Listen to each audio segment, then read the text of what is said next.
மாற்றம் கொண்டு வரேன்னாங்க. இந்த மாதிரி ஒரு மாற்றத்தை கொண்டு வந்திருக்காங்க. அதை நீங்க எப்படி பாக்குறீங்க? தமிழ்நாட்டை சாக்கல்ல தூக்கி போட்ட மாதிரி தான் இருக்குது. ஒரு சில இடத்தெல்லாம் இன்னுமே வில்லேஜ் சைட்லாம் இன்னுமே ஒரு கவுன்சிலருக்கு, ஒரு தலைவருக்கு, ஒரு நம்பருக்கு நிற்கினா கூட ஜாதி வச்சு பார்க்குறாங்க. இவெல்லாம் வந்து நம்ம வந்து டவுன் ஆகிட்டோம். இப்போ இதனால என்ன மாதிரி பிரச்சனைலாம் வரும்னு நினைக்கிறீங்க? நிறைய பேர் தராதரமா பேசுவாங்க. அவங்க இந்த கேஸ்ட் பீப்புள்ஸ், ஃபார் எக்ஸாம்பிள் இந்த ஜென்ரேஷன்ல டீச்சர்ஸ் ஆர் தேர், லைக் இவங்கெல்லாம் இப்படிப்பட்ட பீப்புள்ஸ், ஸோ இவங்களை வந்து இப்படி ட்ரீட் பண்ணணும், அப்படி ட்ரீட் பண்ணணும்ன்ட்டு ஸ்டில் அந்த மாதிரி இன்னும் வரைக்கும் இருக்கு. ப்ராமின் பீப்புள்ஸ்லாம் வந்து அடுத்த கேஸ்ட் பீப்புள்ஸை பார்க்கக்கூடாது, முஸ்லீம் பீப்புள்ஸ்லாம் வந்து வேற கேஸ்ட்டை கல்யாணம் பண்ணக்கூடாதுலாம் இருக்கு.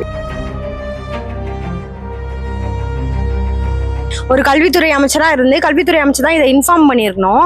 இதுவே தேவையில்லாத ஒரு விஷயம் தான். ஆனா செங்கோட்டையன் அவர்கள் சொல்லும் போது நீங்க அதை எப்படி பாக்குறீங்க? இது நியூஸாவே எடுத்துக்க கூடாது. அவன் சொல்றதெல்லாம் இந்த அளவுக்குலாம் பேசவே கூடாது. இதை பத்திலாம் அவர் கொடுத்த துறையை பத்தி மட்டும் பேசினாலே போதுமானது. தேவையில்லாம ஜாதி, ஏன்னா அவர் மேலே நிறைய கேஸ் எல்லாம் இருக்கு, பழைய கேஸ் எல்லாம். அதெல்லாம் ஒன்னா வேற மாதிரி வரும்.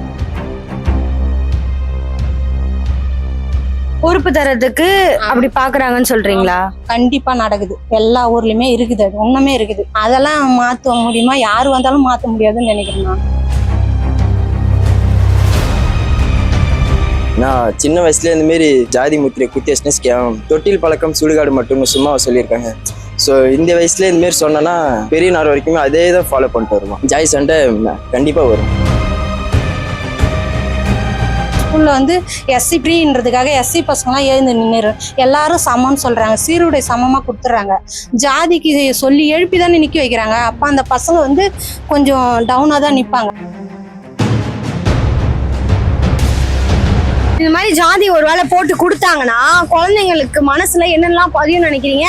எந்த மாதிரி விளைவுலாம் பின்னாடி ஏற்படும் அப்படின்னு நினைக்கிறீங்க? அது குழந்தைங்களுக்கு தானே தெரியும். அது ஏன்னா ஆக்சுவலா வந்து அவங்க குழந்தைக்குன்னு சொல்லலை, 10th +2 தான் சொல்லியிருக்காங்க. 11th கூட அவங்க சொல்லலை. அதை நோட் பண்ணிக்கலாம் நீங்க. ஸ்கூல் பசங்களுக்கு ஐடி கார்டு மாதிரி இன்னொரு கார்டு தர போறோம். அந்த கார்டுல என்ன கேஸ்ட்ன்றது மென்ஷன் ஆகி வரும். அது உங்களுக்கு ஃபியூச்சர்ல ஹெல்ப் ஆகும். நீங்க போயிட்டு ஜாதி சான்றிதழ் வேணும் அப்படின்ற மாதிரி அப்ளை பண்ணவே தேவையில்ல. இதனால ஈஸி ஆகும் உங்களுக்கு அப்படின்ற மாதிரி செங்கோட்டையன் அவர்கள் சொல்லியிருக்காங்க. இதை பத்தி மக்கள் கிட்ட கருத்து கேட்டு தெரிஞ்சுக்கலாம் வாங்க. ஜாதியை ஒழிக்கணும்னு சொல்றாங்க.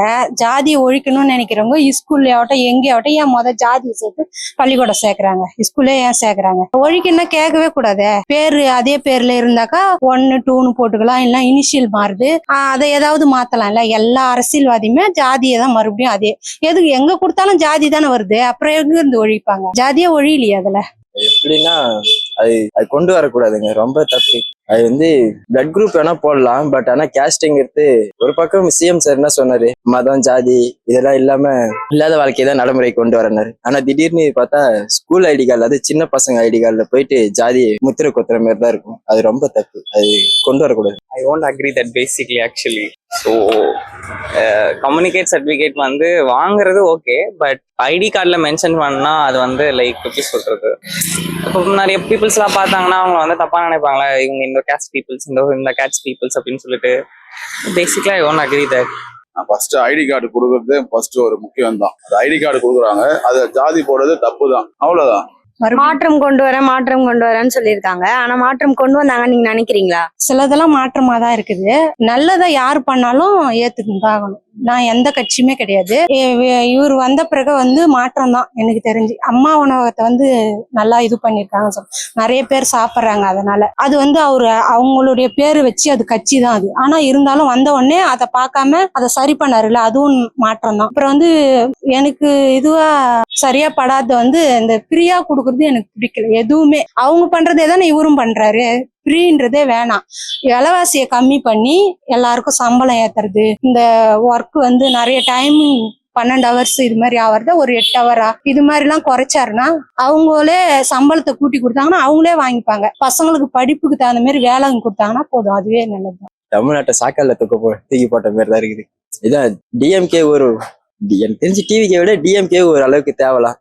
ஏன்னா எப்படின்னா அது ஓவர்டேக் பண்ணிட்டு போகுது. இது அவங்க 1000 ரூபா கொடுக்குன்னா இது 2500 ரூபா கொடுக்குறது, அதெல்லாம் ரொம்ப இது. தமிழ்நாட்டுடைய எக்கானமி ஸ்டேட்டஸே அது ரொம்ப டவுன் ஆகிடும். மற்றது வேணா பண்ணலாம், இந்த கரண்ட் பில்லு கூட 100 வாட்ஸே போதுமானது தான். 200 வாட்ஸ்ல ரொம்ப அடி வாங்கும். நிறைய மாற்றம் மாத்திருக்காரு. அதுல இது ஒரு தப்பான விஷயம் கூட இருக்கலாம். ஆனா வந்து நேற்று தானே சொல்லியிருக்காரு, இன்னும் ஒரு 2 நாள்ல ஏதாவது இதுலயும் ஏதாவது மாற்றம் கொண்டு வர வாய்ப்பு இருக்கும். இப்போ அந்த கேஸ்ட் சர்டிபிகேட் வாங்குறதுக்கு இது ரொம்ப ஈஸியா இருக்கும், அதனாலதான் நாங்க ஐடி கார்டுல போடுறோம் அப்படின்ற மாதிரி சொல்றாங்க. இது ஏற்கும் வகையில இருக்குன்னு நினைக்கிறீங்களா? இல்ல, அது கேஸ்ட் சர்டிபிகேட் வாங்கினாலே ஜென்ரலா முடிஞ்சு போச்சு. இப்போ ஃபார் எக்ஸாம்பிள் டிசி கொடுக்குறாங்கன்னா அதே மாதிரி சிம்பிளா வந்து கேஸ்ட் சர்டிபிகேட் வாங்குறது அது ஓகே தான். அதை விட்டு எதுக்கு ஐடி கார்டு எல்லாம் மென்ஷன் பண்ணணும்? சாய் சான்றிதழ் எங்க போனாலும் சீக்கிரமே கிடைக்கும். ஆனா இதுதான் இது இம்பார்ட்டன்ட் இல்லைங்களா? சாய் சான்றிதழ் போயிட்டு வர்றாரு கேட்டோன்னா ஒரு மிஞ்சி போனா இன்னும் 2 நாள் ஆகுமா, சீக்கிரமா கிடைச்சிரும். இது உடனே வேணுங்கிறதுக்காக இதெல்லாம் ஒண்ணும் இல்லை. இப்ப போன் இருக்குது, போட்டோ எடுத்து வச்சுன்னா ஒரு வேலை முடிஞ்சிடும். பாக்கெட்டே ஒண்ணு வச்சுன்னு சுத்த போறது இது ஒண்ணும் இல்லை. இது ரொம்ப ஆனா தப்பு தான். அது ஐடி கார்டுல ஒரு வேலை கேஸ்ட கொண்டு வந்துட்டாங்கன்னா எந்த மாதிரி பிரச்சனை எல்லாம் ஒன்னும் வரும் அப்படின்னு நினைக்கிறீங்க? எல்லா இடத்துலயுமே அவரு சினிமாவில இருந்து தானே வந்திருக்காரு. எல்லா இடத்துலயுமே ஜாதியை வச்சு நிறைய இடத்த இன்னுமே நடக்குதுதான். எங்கேயுமே இது பண்ணது ஒரு சிலர் தான் ஜாதிக்கு முக்கியத்துவம் கொடுக்காம அவங்களுடைய திறமைய பார்த்து கொடுக்குறாங்க. ஒரு சில இடத்துல இன்னுமே வில்லேஜ் சைட்லாம் இன்னுமே ஒரு கவுன்சிலருக்கு, ஒரு தலைவருக்கு, ஒரு மெம்பருக்கு நிக்கணும்னா கூட ஜாதி வச்சு பாக்குறாங்க. இவெல்லாம் வந்து நம்ம வந்து டவுன் ஆயிடுவோம். பொறுப்பு தரதுக்கு அப்படி பாக்குறாங்கன்னு சொல்றீங்களா? கண்டிப்பா நடக்குது, எல்லா ஊர்லயுமே இருக்குது. அது இன்னுமே இருக்குது. அதெல்லாம் மாத்த முடியுமா? யாரு வந்தாலும் மாத்த முடியாதுன்னு நினைக்கிறேன் நான். கண்டிப்பா சண்டை வரும். நான் சின்ன வயசுல இந்த மாதிரி ஜாதி முத்திரை குத்தியாச்சுன்னா தொட்டில் பழக்கம் சுடுகாடு மட்டும் சும்மா சொல்லியிருக்காங்க. சோ இந்த வயசுல இந்த மாதிரி சொன்னா பெரிய நாள் வரைக்குமே அதே தான் ஃபாலோ பண்ணிட்டு வருவான். ஜாதி சண்டை கண்டிப்பா வரும். நிறைய பேர் தராதரமா பேசுவாங்க. அவங்க இந்த கேஸ்ட் பீப்புள்ஸ் ஃபார் எக்ஸாம்பிள் இந்த ஜென்ரேஷன்ல டீச்சர்ஸ் ஆர் தேர் லைக் இவங்கெல்லாம் இப்படிப்பட்ட பீப்புள்ஸ், ஸோ இவங்களை வந்து இப்படி ட்ரீட் பண்ணணும் அப்படி ட்ரீட் பண்ணணும்ட்டு ஸ்டில் அந்த மாதிரி இன்னும் வரைக்கும் இருக்கு. ப்ராமினன்ட் பீப்புள்ஸ்லாம் வந்து அடுத்த கேஸ்ட் பீப்புள்ஸை பார்க்கக்கூடாது, முஸ்லீம் பீப்புள்ஸ்லாம் வந்து வேற கேஸ்ட கல்யாணம் பண்ணக்கூடாதுலாம் இருக்கு. ஸோ அப்படி இருக்கும்போது இதை மென்ஷன் பண்றது இந்த மாதிரி ஜாதி ஒரு வேலை போட்டு கொடுத்தாங்கன்னா குழந்தைங்களுக்கு மனசுல என்னெல்லாம் பதியும் நினைக்கிறீங்க? எந்த மாதிரி விளைவுலாம் பின்னாடி ஏற்படும் அப்படின்னு நினைக்கிறீங்க? அது குழந்தைங்களுக்கு தானே தெரியும். அது ஏன்னா ஆக்சுவலா வந்து அவங்க குழந்தைக்குன்னு சொல்லல, 10th +2 தான் சொல்லிருக்காங்க. 11th கூட அவங்க சொல்லல. அதை நோட் பண்ணிக்கலாம் நீங்க. சரி, இப்போ குழந்தைங்களே இல்ல 11th 12th கூட வச்சுக்கலாமே, அவங்களும் வந்து ஒரு டீனேஜ் ஸ்டேஜ்ல தான் இருக்காங்க.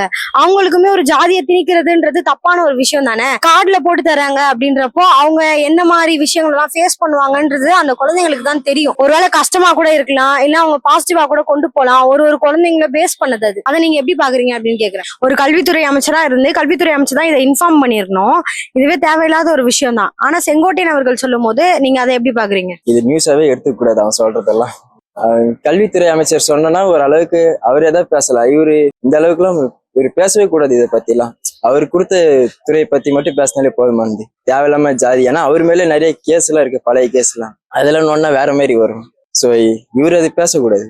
உங்களுக்கு ஏதாவது ஒரு இன்சிடென்ட் ஞாபகம் இருக்கா? இந்த மாதிரி ஒரு விஷயம் நடந்துச்சு, நான் கண்ணாலேயே பார்த்தேன் இந்த இன்சிடென்ட் அப்படின்ற மாதிரி? ஈவன் என் ஃப்ரெண்ட்ஸுமே அப்படி இருக்காங்க. லைக் எப்படி சொல்றது, என் ஃப்ரெண்டு ஒரு பொண்ணு வந்து பிராமின், வேற கேஸ்ட் பையனை லவ் பண்ணா. ஸோ அவங்க வீட்டில் அவ்வளோ இது பேசினாங்க. அந்த பொண்ணை அவன் வந்து அந்த ஜாதி பையன், அவனையா லவ் பண்ற, அவனையா கல்யாணம் பண்ற, அவனுக்கு என்ன இருக்கு, அவங்க ஃபேமிலி இப்படி தெரியும்ல இந்த மாதிரி பீப்புள்ஸ்லாம் அப்படின்ட்டு. ஸோ நிறைய இருக்கு இந்த மாதிரி. ஸ்கூல்ல வந்து எஸ்சி ஃப்ரீன்றதுக்காக எஸ்சி பசங்களாம் எழுந்து நின்று எல்லாரும் சமம்னு சொல்றாங்க. சீருடை சமமா கொடுத்துறாங்க. ஜாதிக்கு சொல்லி எழுப்பிதானே நிக்க வைக்கிறாங்க. அப்ப அந்த பசங்க வந்து கொஞ்சம் டவுனா தான் நிப்பாங்க. ஸ்கூல்ல எஸ்சி பசங்களாம் எழுந்து நில்லுங்க, இந்த பசங்களாம் எழுந்து நில்லுங்க அப்படின்னு சொல்றாங்களா, தாழ்த்தப்பட்டவங்க எல்லாம். அப்ப அவங்களுக்கு ஒரு மாதிரியா தெரிஞ்சுப்பாங்க அதிலே, இந்த பையன் இந்த ஜாதியா, இந்த பொண்ணு இந்த ஜாதியா அப்படின்னு சொல்லி. எங்க ஊர்ல இருக்கு, ஆனா அது சென்னை சிட்டில பார்க்கல. சென்னை சிட்டியை தாண்டி ஊர்ல எல்லாம் பார்த்திருக்கேன். ஊர்ல சும்மாவே சொல்ல தேவையில்ல. இப்போ சென்னை சிட்டில தான் இல்லை, ஆனா ஊர்ல எல்லாம் அதெல்லாம் இருக்கு. அங்க ஒன்னா ப்ராப்ளம் வர்றதுக்கு வாய்ப்பு அதிகம். ஜாதி பாக்குறேன் எல்லா இடத்துலயும் தான். கண்ணால எல்லாம் பாக்குறது இல்ல. அதான் நான் இது வரைக்கும் நான் கண்ணால பார்த்தது இல்ல. ஆனா நியூஸ் எல்லாம் வந்து இருக்கு. எங்க ஊர்ல நடந்திருக்கு. எந்த இடத்துல பார்த்தாலும் ஆனா இருக்கும் தான். அது எலெக்ஷனா இருக்கட்டும், கிரிக்கெட்டா இருக்கட்டும், எந்த இடத்துல பார்த்தாலும் ஜாதி பார்ப்போம்.